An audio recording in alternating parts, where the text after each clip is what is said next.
अस्सलाम वालेकुम व्यूवर्स, क्या हाल है? ठीक है, उम्मीद है मानो सेहत की बेहतरीन हालतों में होंगे। वेलकम कुकिंग विद कमल। आज हम बना रहे हैं चने की दाल। तो रेसिपी स्टार्ट करते हैं। सबसे पहले ले लिया मैंने एक बड़े साइज़ की प्याज, उन्हें बारीक काट लिया है। उसके बाद मैंने लिया है 2 बड़े टमाटर, 2 हरी मिर्चें और 1 टेबलस्पून अदरक लहसुन का पेस्ट। साथ ही मैंने 2-3 हरी मिर्चें ले लिए हैं, इन्हें अच्छे से काट लिया है और हरा धनिया लिया है तकरीबन आधी गड्डी।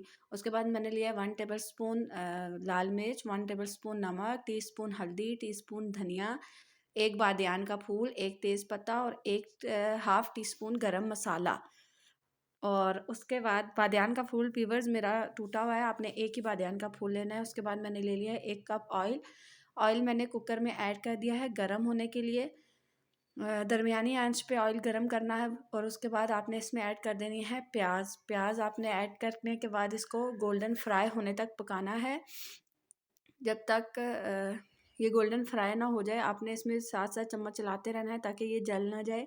व्यूवर्स, अगर आपने मेरे चैनल को लाइक और सब्सक्राइब और शेयर नहीं किया तो काइंडली मेरे चैनल को लाइक और सब्सक्राइब करें ताकि कोई भी नई आने वाली वीडियो आप तक पहुंचती रहे। और आपने ये हल्का-हल्का गोल्डन ब्राउन होना शुरू हो गया है, आपने इसे 2 से 3 मिनट मज़ीद गोल्डन ब्राउन करना है। और ये स्टेज पे गोल्डन ब्राउन हो गया है। अब हम इसको सारा फ्लेम आपने ऑफ कर देनी है ताकि जल ना जाए। इसे सारा निकाल के ब्लेंडर के जग में डाल देना है, क्योंकि हमने इसे चॉप करना है, ग्राइंड करना है, सॉरी ग्राइंड करना है। और सारा निकाल के ग्राइंडर में डालना है और साथ में ही इसमें आपने डाल देने हैं, ऐड कर देने हैं टमाटर। और सारा ऐड करने के बाद प्याज सारा ऐड करने के बाद आपने इसमें ऐड कर देने हैं टमाटर और 2 हरी मिर्चें। अदरक लहसुन मेरे पास पेस्ट है इसलिए मैंने ऐड नहीं किया। अब आपने दोबारा उसी ऑयल में बादियान का फूल और तेज़पत्ता डाल के इसे थोड़ा-सा 2 से 3 मिनट पकाना है ताकि इसकी खुशबू पूरे ऑयल में फैल जाए। जब 2 से 3 मिनट होने के बाद आपने इसमें ऐड कर देनी है, ये देखिए व्यूअर्स 2 से 3 मिनट हो गए। अब हमने इसमें जो प्यूरी बनाई है प्याज और टमाटर की, वो इसमें ऐड कर देनी है। वो ऐड करने के बाद आपने अच्छे से चम्मच चलाना है और इसे अच्छे से भुनाई करनी है। 2 से 3 मिनट भुनाई करने के बाद आपने इसमें ऐड कर देना है, 2 से 3 मिनट भुनाई करने के बाद आपने इसमें अदरक लहसुन का पेस्ट डाल देना है।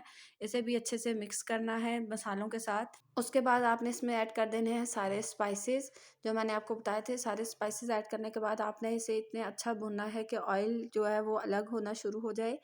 अच्छी भुनाई, जितनी अच्छी भुनाई होगी उतना अच्छा ही हमारा सालन बन के तैयार होगा। आपने मीडियम फ्लेम पे इसकी भुनाई करनी है। ये देखें व्यूवर्स, मैंने काफ़ी हद तक इसकी भुनाई कर ली है।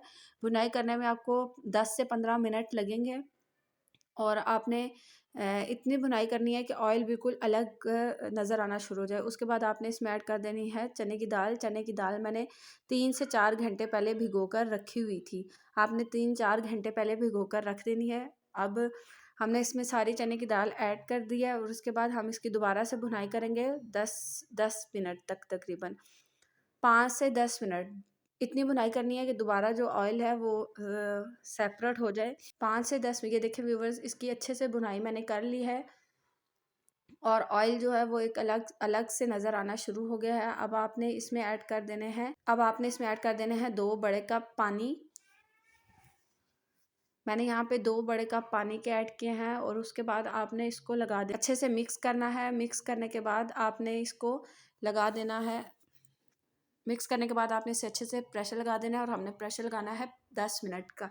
10 मिनट बाद ये देखें व्यूवर्स, मेरी दाल कितनी अच्छे से गल के तैयार हो गई है। अब हम इस पे डालेंगे हरा धनिया, हरी मिर्चें हरी मिर्चें और गरम मसाला, थोड़ा सा टीस्पून से भी कम थोड़ा सा गरम मसाला डालेंगे। और ये देखें मेरी दाल की फ़ाइनल लुक। अगर आपको मेरा रेसिपी अच्छी लगती है तो सब्सक्राइब करना ना भूलिएगा। जज़ाकल्लाह।